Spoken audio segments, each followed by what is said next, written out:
Have you ever heard a comeback story so staggering, so utterly unbelievable, it sounds like a myth? I'm not talking about an athlete recovering from an injury or a tycoon rebuilding a fallen empire. No, the story we are about to journey into tonight is far grander and far more tragic. This is the tale of a king who had everything, and in the blink of an eye lost it all: his kingdom, his honor, and even the very sanity that made him human. This is a descent into the heart of power, where pride can turn a monarch into a wild beast. But more importantly, this is a story of friendship, of a perceived betrayal that cuts deeper than any sword, and of a final breathtaking twist that will redefine everything you think you know about the word loyalty. It will force you to question where the line between a friend and an enemy truly lies. Prepare yourselves, because by the time this story ends, you may find yourself looking at the people in your own life in a completely different light. And just before we turn back the pages of this epic chronicle, I have a small request. Let me know where you're listening from and what time it is in your corner of the world. From the sleepless cities to the quiet villages, I want to feel our global community gathering, holding its collective breath for a fate that was nothing short of extraordinary. Drop a comment below. And now, let me take you back to an age of purple sails and gilded cities, of ocean empires and whispered prophecies, back to a king who was about to face the greatest darkness of all, the one lurking inside his own soul. The city-state of Tyre was not built on land. It was born of sea foam and suckled on the tides. It was a maritime empire, a glittering jewel on the shores of the Mediterranean, its lifeblood flowing not through rivers, but through the vast open ocean. Its ships, with their iconic purple sails, were a common sight in every known port, bringing back not just gold, spices, and ivory, but stories, knowledge, and tributaries from conquered lands. The air in Tyre was a symphony of prosperity, the sharp scent of salt and sea spray mingling with the sweet, heavy aroma of cinnamon and frankincense drifting from the bustling marketplaces. The constant rhythmic sound of hammers on wood from the shipyards was the very heartbeat of an empire that never slept. And ruling over that heart was King Malakor. Malakor was no tyrant. On the contrary, he was a brilliant leader, a master strategist with sharp, intelligent eyes that could see the undercurrents of politics as clearly as a sailor sees the tides. Under his reign, the Tyrian fleet had doubled. New trade routes had been forged like new arteries of commerce, and the royal coffers overflowed. He moved through the marble halls of his palace with an air of absolute authority, every step echoing with power. But deep beneath that perfect gilded exterior, a storm was brewing that no one could see. A gnawing insecurity. Malakor was haunted by the long shadow of his father, the late King Alaric the Great, a man so legendary that his deeds were still sung by poets at every feast. Every one of Malakor's achievements, no matter how magnificent, felt in his own mind like a desperate attempt to merely touch, never surpass, that colossal legacy. His pride, therefore, was not the easy confidence of a man who has everything, but a brittle armor shielding a heart that perpetually starved for validation. And there was only one person in the world who could see the cracks in that armor. That person was Kalin. Kalin was the high commander of Tyre's armies, a peerless general whose victories laid even more glory at Malakor's feet. But his very existence was a paradox. Kalin was born of the mountain people, a fierce tribe conquered by Malakor's own father. Instead of being executed or exiled with the rest of his royal family, Kalin, then just a boy, was taken as a political hostage, a living trophy to be displayed in the Tyrian court. And it was there, within the cold, unfamiliar walls of the palace, that an impossible friendship had blossomed. Malakor, a lonely prince, and Kalin, a royal captive, found in each other a shared solitude. They learned to ride and fence together, and one moonless night, as young men, They had sealed their bond in a sacred, secret ritual, cutting their palms and mixing their blood, swearing an eternal oath to be brothers, to protect one another, always. Now, Kalin was Malakor's closest friend, his most trusted advisor, his unwavering right hand.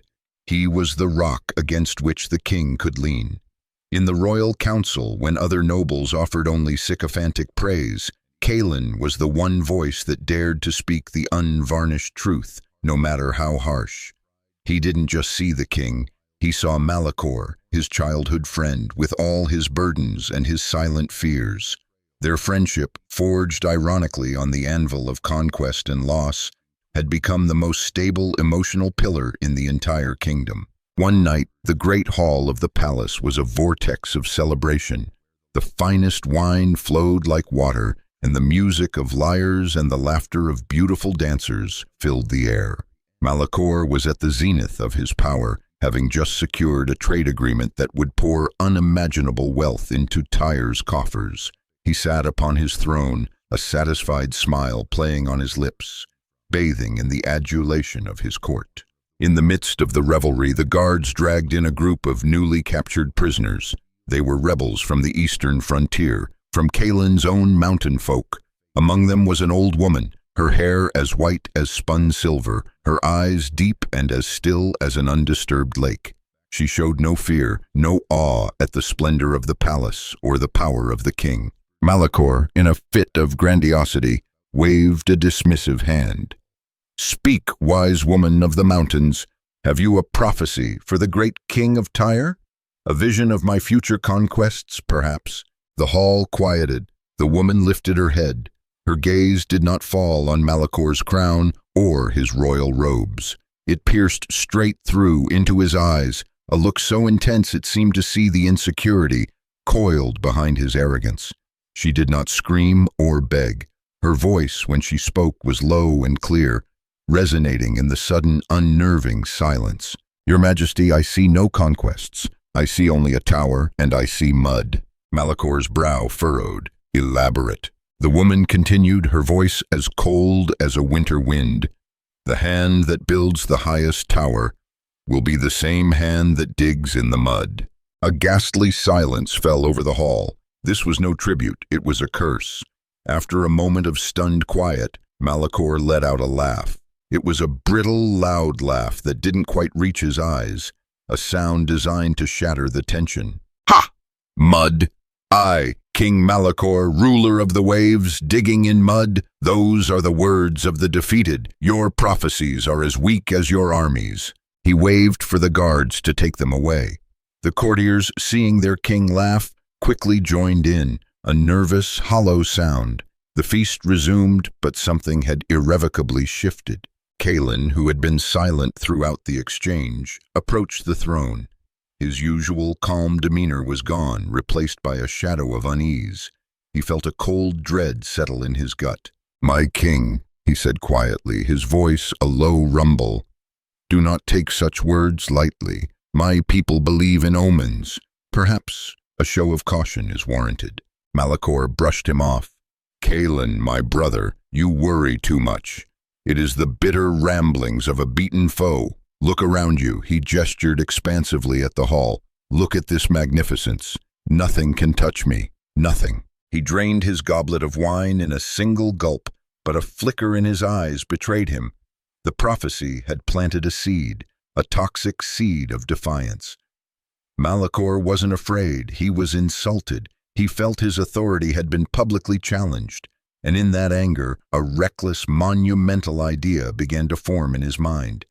He would not simply ignore the prophecy, he would obliterate it. He would prove to the world, to the gods, and to the ghost of his own father that he was, and always would be, untouchable. The seed of pride had just been watered with the poison of defiance, and it was beginning to grow. The old woman's prophecy did not haunt Malakor with fear, it provoked him with its sheer contempt. "The hand that digs in the mud." The phrase echoed in his mind, not as a warning, but as a deep personal insult. And Malakor, a king already driven by a desperate need to prove himself, decided to answer that insult with an act of breathtaking arrogance. Weeks later, in a tense meeting of the royal council, Malakor unveiled his grand design.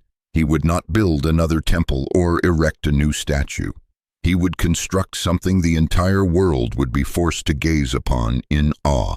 A great lighthouse, a pharos, not merely to guide ships, but to broadcast the might of Tyre and, by extension, himself. It would be built on the furthest promontory of the kingdom, a needle of white marble and gleaming bronze piercing the heavens, so tall that its light would, in his own words, outshine the sun and challenge the stars. And it would bear one name, Malakor's Radiance. The sycophantic nobles, ever eager to please, erupted in applause.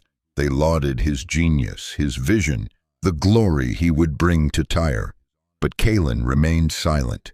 He looked at the ambitious blueprints, at the feverish gleam in his friend's eyes, and he saw not a public work, but a private obsession.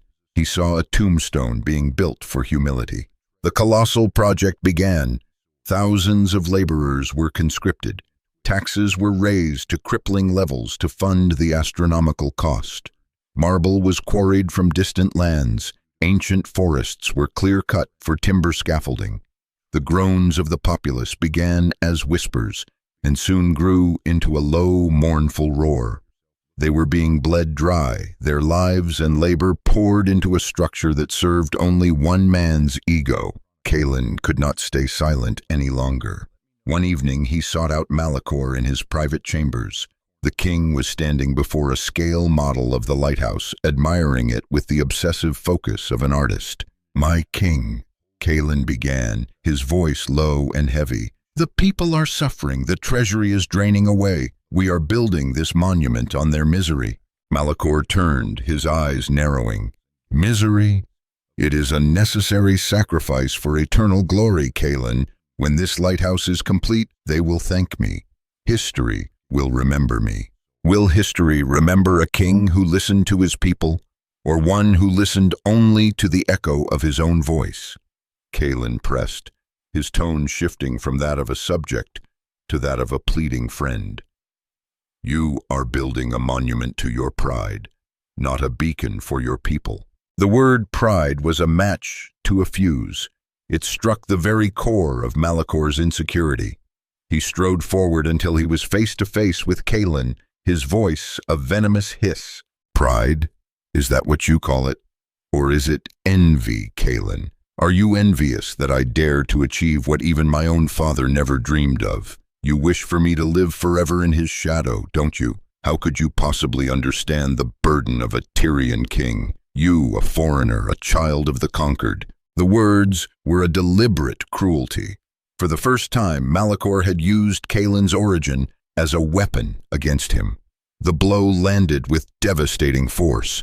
Kalin recoiled as if struck, a flash of deep hurt in his eyes. He was not wounded by the insult to his heritage, but by the realization of how completely his friend had been blinded by his own ego.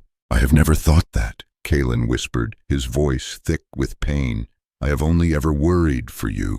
"I don't need your worry," Malakor snapped. "I need your obedience. Now leave me. I have work to do." Kalin gave a slow, formal bow, a gesture heavy with unspoken sorrow, and backed out of the room. As the heavy doors closed between them, they didn't just separate two men. They slammed shut on a beautiful chapter of their brotherhood. Malakor, stewing in his anger, began to see his friend in a new, distorted light. Not as his conscience, but as an obstacle, a constant reminder of the limits he was so desperate to shatter. Suspicion, like a poisonous vine, began to wrap itself around his heart. Years passed. The lighthouse grew, a man-made mountain clawing at the sky. It drained the kingdom's resources, but it also became an undeniable symbol of Malakor's iron will. Finally, the day of its inauguration arrived. It was a perfect day, the sky a flawless dome of blue. The entire population of Tyre was commanded to assemble in the great plaza facing the sea. From a distance, the lighthouse was a breathtaking sight, its white marble and polished bronze shimmering in the sun. It was truly a wonder, a structure that inspired a mixture of awe and fear. Malakor, dressed in his most magnificent ceremonial robes, ascended the endless spiral staircase to the top, accompanied by his court and a silent, grim-faced Kaelin. As they stepped onto the highest observation deck, a powerful wind from the sea blasted them, carrying the taste of salt and an intoxicating sense of infinite space. From this vantage point, Malakor could see his entire world spread out below him, the teeming city, the harbor choked with ships, the green fields, and the vast, endless sea. A feeling of absolute omnipotence surged through him. He had done it. He had defied the prophecy and won. He had built something greater than any pyramid, grander than any temple. Kaelin moved to his side, his face etched with a profound sadness. He looked out at the horizon, then into Malakor's eyes. "My king," he said, his voice almost a plea. "The work is done. I beg you, before you do anything else, offer a prayer of thanks to the gods of the sea and sky. Show them your humility." Malakor looked at Kaelin, and a cold, contemptuous smile spread across his face. He saw Kaelin's advice not as a gesture of care, but as an admission that there were powers greater than himself. It was a concept he could no longer tolerate. He violently shoved Kaelin's hand away, a gesture of final, utter dismissal. He strode to the parapet, spread his arms wide as if to embrace the world, and screamed, his voice rising above the wind, a declaration that echoed across the heavens. "The gods? Ha! I have no one to thank but myself. I am the light of Tyre. My power is eternal." The instant the last arrogant word left his lips, the world changed. A strange, unnatural silence fell. The wind died. The sound of the waves seemed to be swallowed by a vacuum. Then, from the horizon, a wall of black clouds began to boil up with terrifying speed, like a monster rising from the abyss. The sun was snuffed out, and the world was plunged into a sickly, gray-green twilight. A storm of impossible fury, a storm unlike any ever recorded, slammed into the coast. The wind shrieked like 1,000 tormented souls. Rain lashed down in blinding sheets. The sea roared, and colossal waves as tall as buildings crashed against the base of the lighthouse, sending explosions of white spray hundreds of feet into the air. The nobles screamed in terror, scrambling for cover, their fine robes plastered to their bodies. But Malakor stood unmoving in the heart of the tempest. He was not afraid. He was enraged. He stared up at the churning black sky, his jaw set as if daring it to do its worst. And the sky answered. A bolt of lightning, not the usual silver-white, but a venomous royal purple tore through the clouds. It was not a random strike. It was like a divine finger, a celestial spear, hurled with perfect aim. It struck the very pinnacle of the lighthouse, the bronze lantern room where Malakor stood. The sound was a deafening, world-shattering explosion. The entire tower shuddered to its foundations. Malakor was thrown backward, his body slamming against the hard marble wall. But the lightning did not kill him. It did something far, far worse. It shattered his mind. When Malakor opened his eyes, reality was a nightmare. The light of his great lantern, his pride and joy, now pulsed with a nauseating, malevolent rhythm.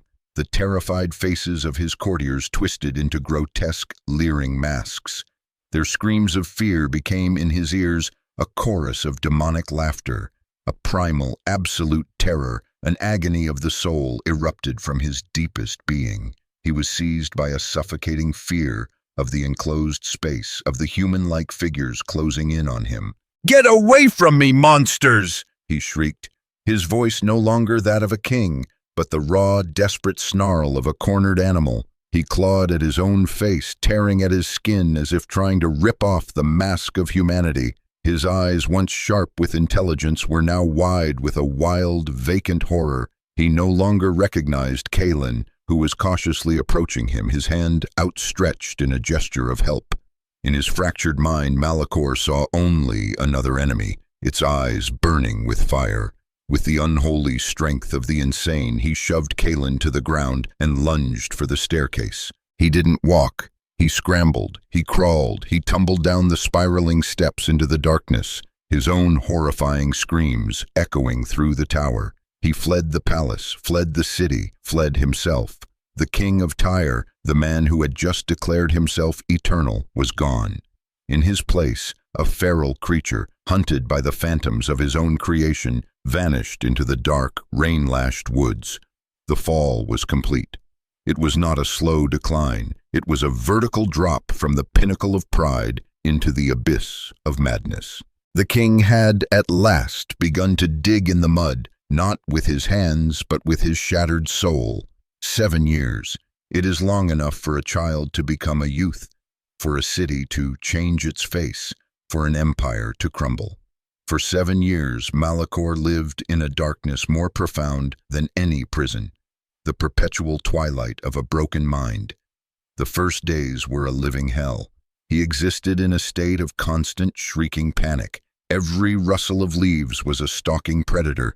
Every bird's call was a mocking laugh. He forgot the words of men, his throat producing only guttural growls and pathetic whimpers. He forgot the taste of cooked food, surviving on wild roots, grubs, and whatever else he could claw from the earth. He drank from stagnant pools, his reflection a monstrous stranger he no longer recognized. He slept in hollow logs and damp caves, curled up like a dying animal. As time wore on, his body began to mirror his mind. His once lustrous black hair grew into a long, matted nest, tangled with twigs and filth, as coarse as a carrion bird's feathers. His fingernails, untended, grew into long, curved claws, blackened with dirt and grime. His skin, once anointed with the finest oils, became a calloused, scarred canvas, perpetually caked in mud. He was no longer Malakor, the majestic king. He was a creature of the forest, a lurking specter, a horror story whispered by woodsmen who would occasionally find his strange, humanoid tracks near their camps. Rarely, in fleeting moments of agonizing clarity, a sliver of his former self would surface. He would stare at his claw-like hands, and a vague memory would flicker, a marble hall, silken robes, the face of a friend. But these moments were a curse, for the brief realization of what he had become was an agony far worse than the madness itself. And then the darkness would rush back in, a welcome oblivion, pulling him back into the simple, brutal reality of instinct and survival. Meanwhile, back in Tyre, a profound and heavy silence had fallen over the palace. The king was gone. Rumors spread like a fever. Some said he was struck dead by the gods. Others whispered he had been taken, body and soul, into the storm. A few claimed he had thrown himself from the top of his own lighthouse in a fit of despair. But the kingdom did not collapse. This was the most baffling part of the mystery. Laws were still passed. Trade continued to flow. Threats from pirates and rival nations were met with decisive, intelligent force. In the royal council, the king's throne remained empty, a silent, imposing presence. High Commander Kalin would stand beside it, issuing decrees by the will of His Majesty King Malakor, who has entered a period of deep spiritual retreat, to pray for the continued prosperity of the kingdom. Kalin had shouldered the impossible burden alone.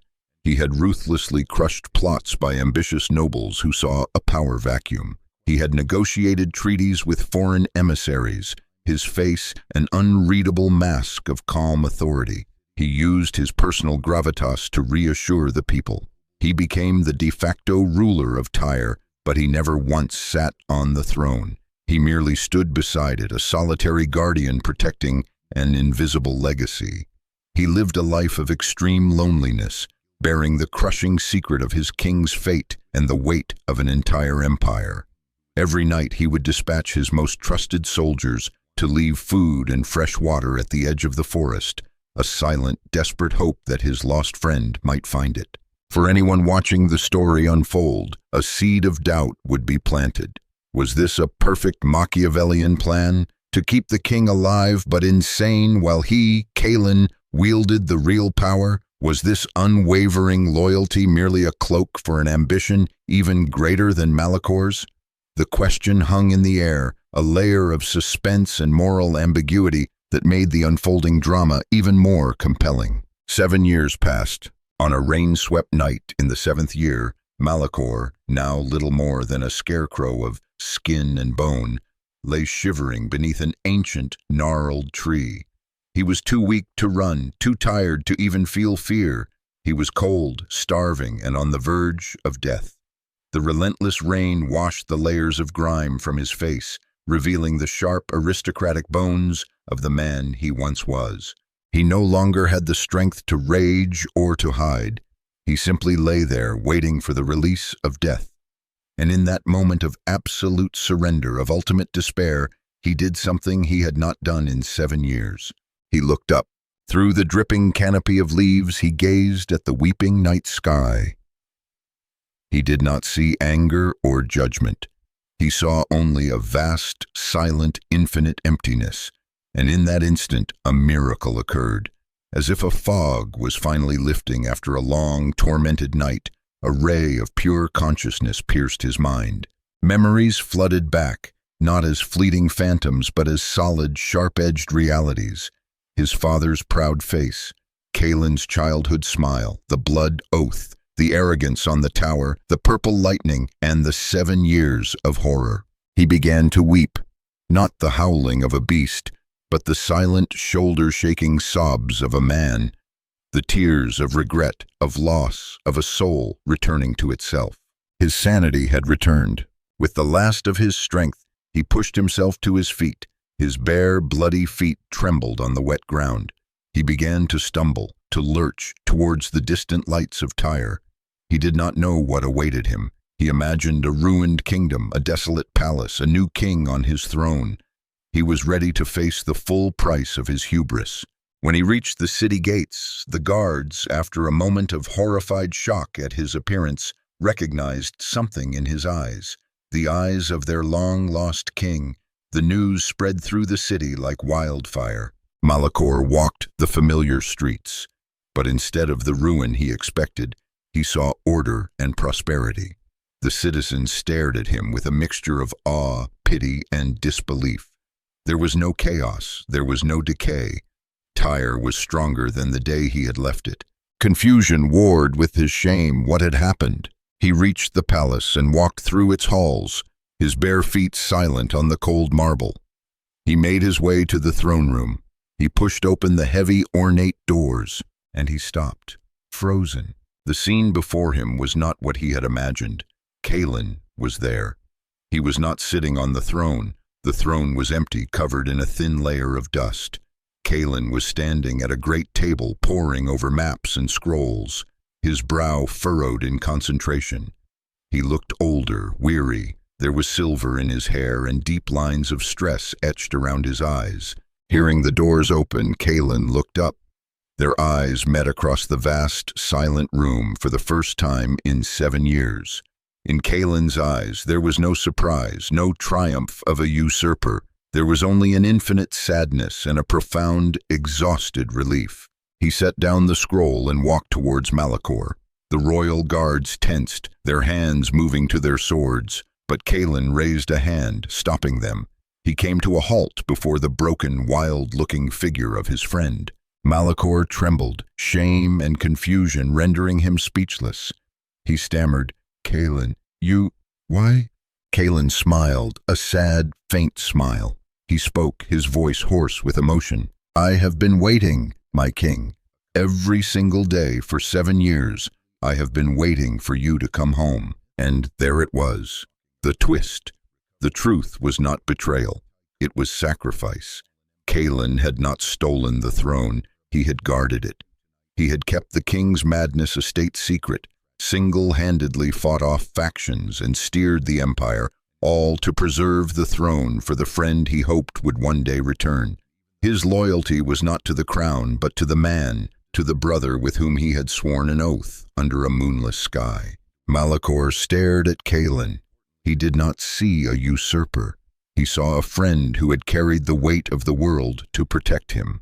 The burden of his 7 years of madness was nothing compared to the burden of Kaelin's 7 years of lonely, faithful vigil. Tears streamed down Malakor's face, not tears of self-pity, but tears of overwhelming, crushing gratitude. He was no longer a king. Kalin was no longer a general. In that moment, they were just two men, two friends, who had walked through hell and found each other on the other side. Malakor took a step forward, not with the stride of a king, but with the shuffle of a penitent brother. He opened his arms and embraced Kalin. It was a desperate, clinging hug, the collapse of 7 years of pride and 7 years of solitude. It was the embrace of forgiveness, of reconciliation, of a friendship that had been tested by fire and storm and had emerged, impossibly, unbreakable. In that moment, in the silent throne room, the true healing began. Not the healing of a king, but the healing of two souls. The return of King Malakor sent shockwaves through Tyre, but it was his transformation that followed which truly shook the foundations of the empire. He was no longer the arrogant, volatile king, forever seeking glory.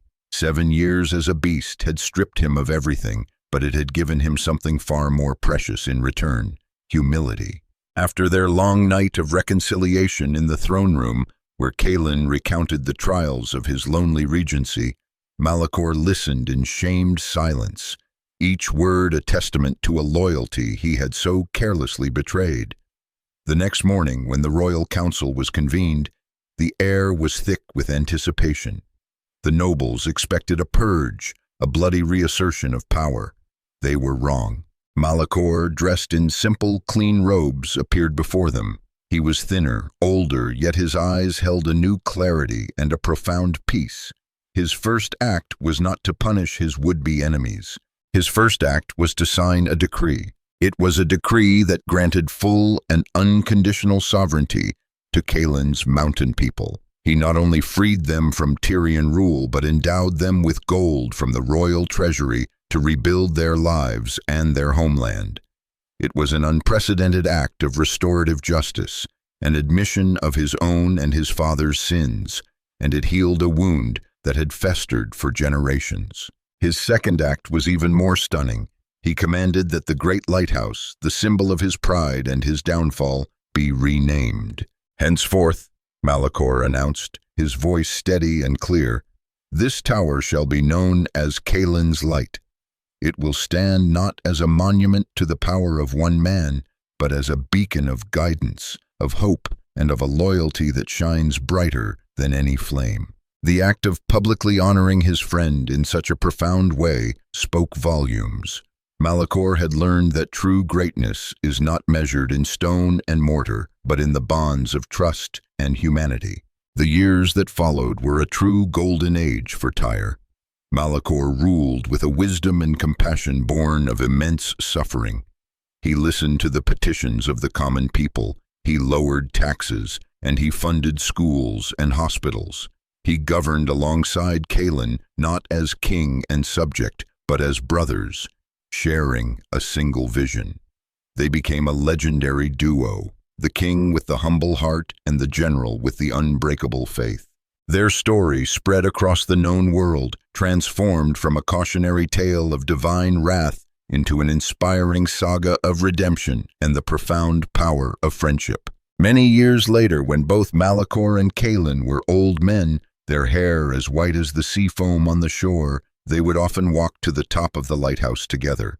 They went not to gaze down upon their kingdom with pride, but to look out at the vast, humbling expanse of the ocean. One evening, as the sun was setting, painting the sky in hues of orange and purple, Kalin turned to his lifelong friend.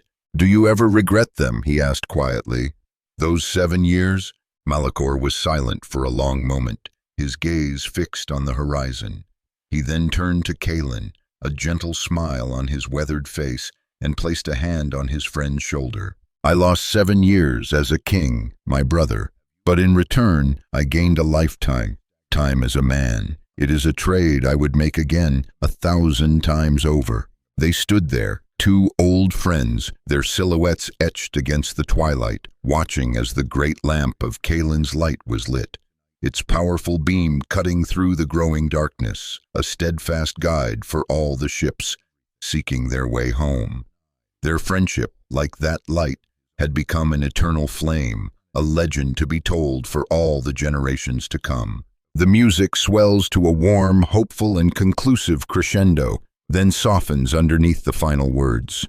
The extraordinary story of King Malakor and Kaelin teaches us a profound lesson. True strength isn't about never falling. It's about recognizing who was there to catch you when you were at your most broken. It's about how you choose to rise again. Pride can build the tallest towers that scrape the very heavens, but only humility and love can truly make them shine. And as this story comes to a close, I want to ask you to take a moment. In the story of your own life, do you have a Kaelin? Someone who stood by you, who believed in you, even when you had stopped believing in yourself? If you do, cherish them. They are a treasure more valuable than any kingdom. If this story moved you, if it made you think, or if it simply gave you a memorable emotional journey, please don't hesitate to show it. Every like is an encouragement, and every share helps these meaningful lessons travel further. And of course, if you wish to join our channel on more journeys like this one, exploring the grand, transformative stories of the human experience, then you know what to do. Become a part of our community. Subscribe. We are always here waiting to turn the next page with you. Thank you for listening. I wish you a good day or a peaceful night, and may you always find your own guiding light in this world. I'll see you in the next story.